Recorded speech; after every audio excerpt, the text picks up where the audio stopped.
এদিকে আয়। আম করে নিয়ে আয়।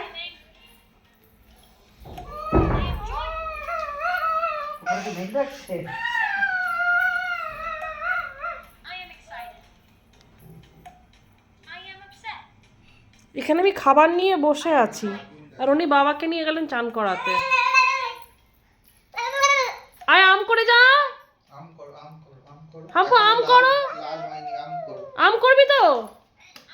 কিরে আম করবি তো? হাম্পু আম করবি তো? হাম্পু আম করবি তো? চিৎ করে ফেলে দিচ্ছে। হাম্পু আম করবি তো? হাম্পু আম করবে তো? এই হাম্পু আমার দিকে তাকা, আমার দিকে তাকা, আমার দিকে তাকা। আম করবি তো? একে ধরতে গেলে না মুরগি ধরার ট্রেনিং লাগবে আমার। আম করবি? আম করে নাও মা। এই এসো, এবার তুমি আম করে নাও। আর দুষ্টু করে নাও।